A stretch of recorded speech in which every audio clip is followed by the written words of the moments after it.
First, just thanks to our staff and so many that contribute to the recruiting process. And it's not just the people in this building, it's the academic support staff, our administration, the student body when we're on campus and have activities. So many people pitch in, the pilots, just so many people pitch in to contribute to the efforts that go into recruiting. And it's a large task, and it takes everybody from personnel to the recruiting staff and obviously the coaches that are involved in the actual on-the-ground recruiting. So I thought the effort that was put into trying to make our first class here a top 10 class, which was our goal. I don't know where we stand with that. I can't keep up with all of that, but that was our goal, is in year one to have a top 10 class, and then in year two to have a top 5 class. And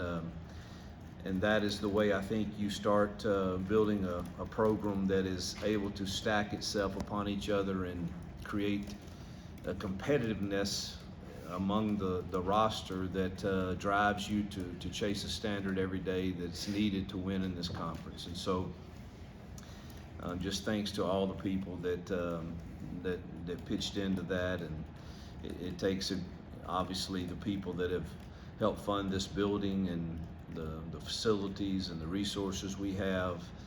It's all a part of the journey. So thankful for the effort. I think I couldn't have asked any more out of the effort that it took to try in a short amount of time to get into the battles for the top guys, because truthfully the elite schools are always a couple years ahead, and we had to close the gap on a lot to get in those battles. We didn't win all of them, but we sure were in them, and I think that speaks to the effort we put into building relationships with so many. So excited about this class.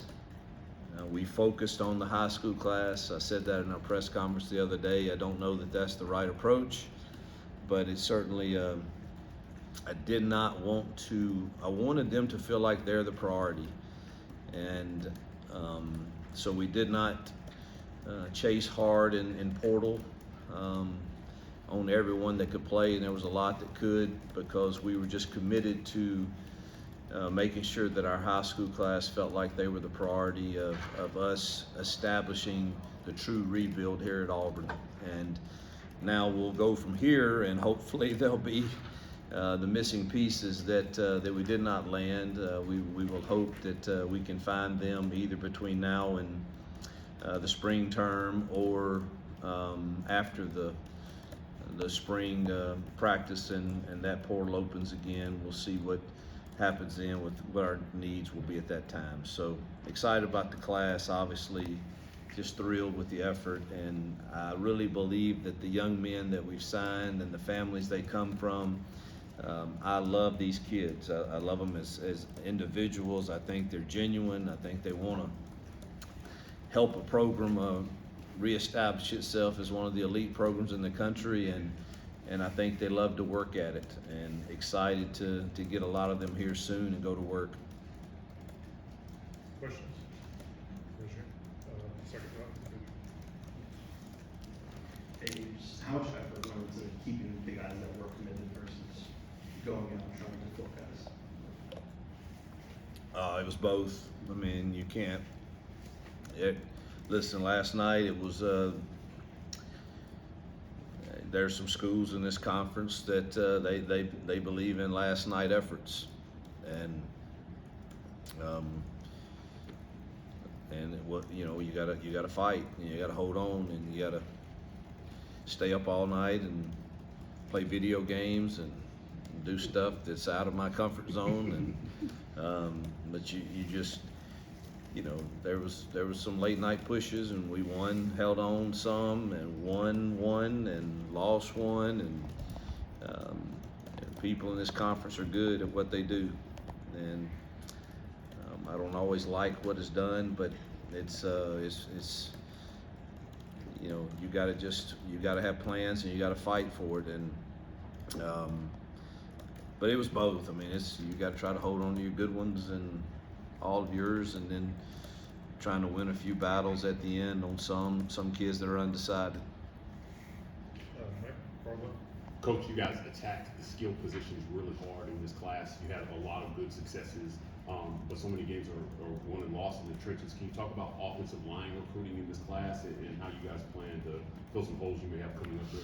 Yeah, we're that was one position in the portal that we knew we probably needed a few, and we didn't get the two guys that we kind of focused on in the portal. And you know, I love the two that we have, DeAndre and Seth. I think Seth was named yesterday first team All-American, something that we saw in him, and obviously DeAndre we think is just I think he's going to be an NFL inside guard, center, and love him as a kid. So I think we got two really good ones there committed, and there's still one out there we're battling for, or two that we're battling for, truthfully, and then we'll go from there, and hopefully they'll be the ones if we need more, we'll certainly hopefully there'll be a few that go in the portal that we can try to get in on. But there's no question that that one position's been the biggest challenge for me to try to figure out, and for Jake to try to figure out. So we're still trying to figure that one out, truthfully. Brian, Mike's on. Okay, yeah, thanks. Hugh, you took time off from working on the offense or in offensive game planning to focus on recruiting. How does it feel now that this class is kind of fruition? I think that to start, so Walker White I think is going to be a star. I think he's got all the attributes of what a quarterback should look like. I think he's a true Auburn man. Obviously, you don't know how how quick he will adjust to this game, but I think he's got all the skill sets to do that. And then you move to where it's no secret we needed to get some difference makers at the receiver position, and to land two of the top 10 in the nation in Perry and Cam, and then two others that I think are sleepers. I mean, but they both are ranked in the top 150 in the country, and Bryce and Malcolm. I think we've gone now they're going to have to get thrown in the deep end of the pool and swim pretty fast, but I think they have that ability, and it changes our offense if we have guys like that on the outside and in the slot that can make plays, and I've seen them do it. I'm reminded when we started rebuilding Ole Miss, that first full class, just like this first full class, we talked a guy by the name of Laquan Treadwell and coming with us, and it changed the way we called games. And I feel the same about getting the Cam and Perrys and Malcolms and Bryces. So, you combine Walker with those. I think we did pretty good at the skill positions. So I think the time I chose to maybe spend away from the offensive side of the ball, it paid some dividends there. And for sure, I would argue that we have. Again, I can't keep up with all the rankings and polls and stuff, but I would argue that our receiver class and our linebacker class has to be two of the top in the country. I don't know how they rank that or anything, but if you take Waller and Phillips and Riddick and Barber, I would venture to guess that we rival most any linebacker class that was signed from the high school ranks, along with the receiver rankings. So also excited about our DBs with Falston and Mon Lane and Jalen Crawford and Laquan Robinson. Am I forgetting somebody there? Caleb Harris. And Caleb Harris, who's really physical, and we need that. So, and then D-line, I think, between TJ Lindsey and Malik Blockton and Jamonte Waller and Gauge keys, and I think we're improving ourselves there. We're still looking for a little more help there also, but really pleased with the linebackers. Then we have Darren Mossy also from Duke at linebacker. That's a very experienced guy, and that is signed with us also. So we're steadily building, and so I'm pleased for the time that I took away. I think it did pay dividends. Second row, Bill. You mentioned a few spots where you're still battling for. You have any idea, just round number as to what you expect total number when the dust settles by Friday, and then how many you'd have available in the spring? Well, availability today is, that number moves constantly because of the freedom that players have today, and so it's hard for me to say what's available and what's not. But as far as the number for Friday, I don't even know what number we're at right now, but Ethan, we're at 24 right now, but I mean, we're in some battles for 3 kids left that I know of, and I don't know that all of them will sign today or not, but we're in some battles there, and then there's a few portal guys that we have an interest in, so I really don't know what the number would be at the end of Friday. Front row, Jason. You talked about the wide receiver group. Obviously, had a transfer in there as well. But Yeah, I forgot about Robert Lewis, who I think is a really, really solid player that gives us some experience, and good that he'll be here in the spring. how valuable is it to have? I mean, you got lots of different types of guys. I mean, you got big, physical, small, fast. I mean, how valuable is that to have different players that can fit in different spots? Well, I like length and catch radius, so I'm glad that we've added some of that. I don't mind small kids, but I just don't think you can have too many of them in this league. And you know, I think now we got Jay Farron, we've got Bryce Kane, and I think those are 2 guys that can play in this league. And then the others all have some length to them. We'll stand in front, Christian. Hugh, how important was Joe Phillips kind of being a spark for the summer months, going into Big Cat and getting a big win to kind of get y'all going there? Yeah, I thought, I can't remember the exact time frame, but I thought he and Riddick jumping in there when they had, you know, to battle people like Georgia and Alabama for those guys, and for us to hold on to them. I think we signed 12 guys from the state of Alabama, which is big, because we want to win this state. And I don't know if we won the state this year or not. I don't know how that's determined, but we certainly would like to in the future, of winning our share, if not more than our share, in this state. And I thought Joseph and Riddick really helped kind of kickstart that. Stand in front, Short together. A lot of your guys are, a lot of the big prospects were guys that were committed elsewhere in the SEC, some big name programs. As a staff, just what did it take for y'all to, you know, overcome some of that against these schools that, like you said earlier, have a couple of years head start recruiting some of these guys? Yeah, I think it's just time and effort, and getting them to campus as many times as you can, and seeing if they can't feel a different feel about here as opposed to other places. Look, every individual has a criteria of how they make decisions, and what is going to be the motivating factor in their decision. And I think we're obviously not going to win all of those, but we just got to win our share. And I think just putting enough time and effort into the right type of kid and family that we know fits here, we got a really good shot at doing that. The ones that may not really fit here, you know, we're probably not going to be as successful with in turning their head toward here in that short amount of time. So I thought we were pretty wise about the targets that we felt like, man, this kid and family will resonate with the Auburn culture, the Auburn family, the Auburn feel. Let's invest our time in those. Far right, Matt.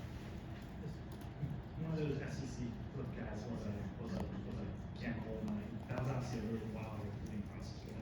What kind of effort did that take from you guys, from Marcus to pull that one off? Yeah, I don't know if all of our staff put in great effort, but Marcus Davis, he had to spend extra time because of the number of kids we were trying to sign there too, and the ranking of them. But we, I mean, when Cam made his commitment to another school, we just immediately said, look, that's fine, but we're not going to waver. And we are not going away, and we are going to fight to the end, and we'll prove to you that that we want you more, that we obviously feel like you're a difference maker here, and we just were relentless of making sure he understood that. And obviously it helped that the other school had a coaching change, but I'd like to think we were going to win it anyway, but I don't know if that's the case or not, but I'm glad it worked out the way it did. Back left. Hugh, there are different types of high school recruits. You've got guys that have been committed since day one, like Walker White. You have guys that you pick up along the way, and then you have flips on National Signing Day. How exciting is it to have? Excuse me, how exciting is it to have some of those guys that you flip from big name programs on a day like today? How exciting is that for you and your staff? Well, that's more of a relief. I mean, you'll be excited. I mean, you're excited when you watch it, and then you're like, thank you, Lord, you know, because, you know, some of them, they go quiet on you sometimes, and you wonder, and, you know, are the papers in on the last one? Twitter announced it. The one you just announced? Yeah. The one before you came down? Yes, sir. But like, I mean, to get Amaris, I mean, what is it, the number 37th player in the country? 34th player in the country. That's pretty big. I think he's one heck of an athlete, and loved getting to know him, and my home visit with him and his mom was incredible. And we were behind, obviously, but Coach Garrett did a great job just staying in it, and you know, but that's a difference maker type of kid. You get the 34 ranked player in the country, and that should bump us up in rankings, I would think. But I just, you know, those are rewarding. At the same time, you think you've done all to flip another one, and then all of a sudden he goes another direction. You know, those, you just take them in stride, really. You know, you gave your best, and 2 days ago was told that, you know, I'm coming, and then, you know, today it changes, and you know, those are always disappointing because you put great effort in theirs, but we've done this long enough to where those are going to happen, and so you just keep fighting and keep battling, and hopefully you win more than your share to get us up there where we have some elite classes to start stacking on top of each other. Mike and then Brian. Coach, just kind of circling back with a little more specificity on first question. What did you find was the most effective message in recruiting this cycle? I mean, was it opportunity? You know, NIL has become a part of the conversation. You talked about kids having the resources to bless kids, but not wanting that to come with entitlement. No, I'm totally opposed to the entitlement syndrome. That and I tell them that. I just say, look, if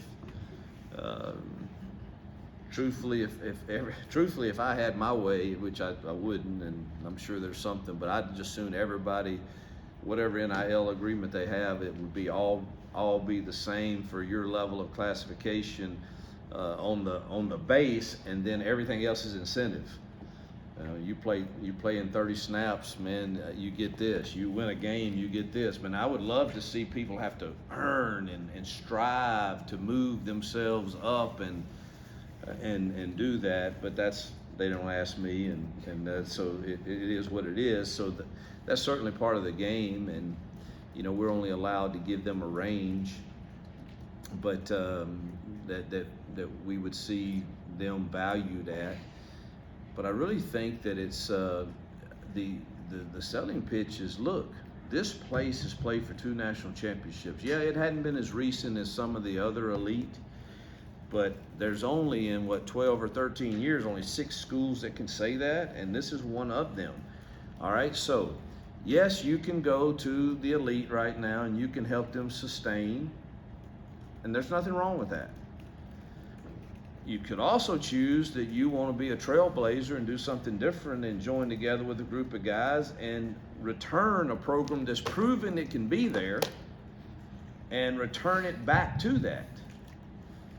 And that is the message, along with the environment that we have. Does it fit you? And if the environment fits you to where you would want to show up every day here and work, because it is work, it's a full-time job, and you're motivated by the opportunity to do something early and help us restore something at a place that the passion of the fans and the support of our people is got to be as good as everywhere else, then this might be the place for you. And so that's the message. Brian Stokes. Starting with his commitment, I think last December, Walker White has been huge in keeping people in touch, helping recruit, had that jacket on with the Breeze 5 or whatever it's called. How critical has his help been in this process? Well, it's he's just been so consistent in trying to continue to recruit his team. You know, and that's what you need. You need a couple of those. You know, Keontae Scott, Jalen Simpson, Austin Keys, Damari Alston. Those are just to mention a few. You know, those are guys that are pitching in doing the same too. But for Walker he took kind of the ownership and leadership of, hey, let's put together a top 10 class. That's what we said we wanted, and he jumped in and certainly tried every way in the world to help us do that. Yes, Coach Freeze. Looks like about half this class will be enrolled by January.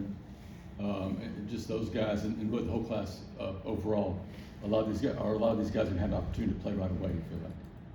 Well, coming here in January certainly increases the odds.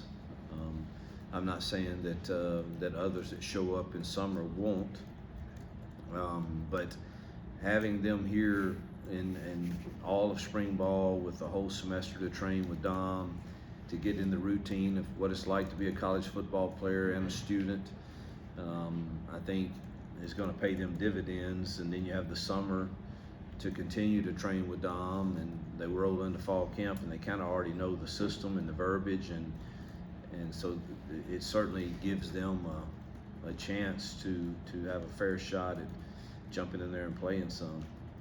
We have a few more on the front row and we'll wrap up.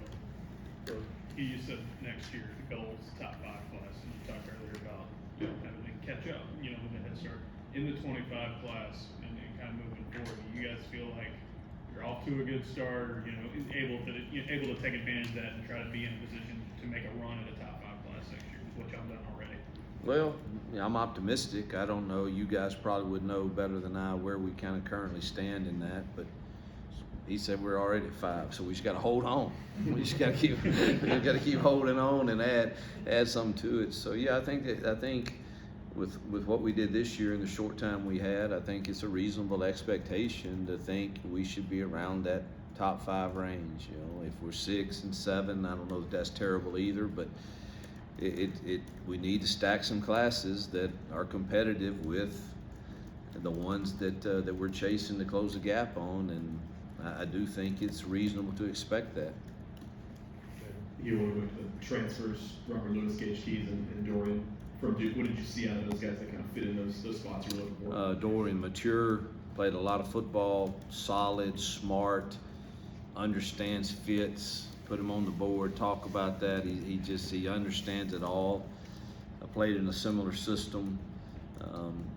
Gives you a heavier Mike backer, 240-ish, that we really don't have built quite like that. I'm so excited to get his maturity there. I think that gives us some flexibility, like with he and Austin at the mic, and now maybe Eugene and one of these others at the backup if it's not Cam, and then maybe move Cam to a Jack where we rush the passer a little better. So it just gives us, Cam needs to be a part of it. I don't know if it's at Will or Jack, but gives us some flexibility along with those young guys to bring along. Last one, Christian. Oh, he asked about some others. Wait a minute. Robert and Gage Robert's Keys. solid. Like I said earlier, I think he can play inside, outside, has some length to him, has done well against good competition. Gage, length on the inside, levers, needs to gain a little weight probably, but I thought we liked his activeness and would expect him to be in that rotation of inside guys. Christian, last one. Hugh, just talk about the loyalty of a guy that you inherited, Amon Manganus, and really the class overall stuck together pretty tight the whole way. Yeah, I just, we had to work hard at it, but I do think guys like that just knew they fit at Auburn and were loyal to us, and we just preached, man, let's stay together. And I know you're going to get people running at you, but just stay together, and we're fortunate that we had some loyalty in that group.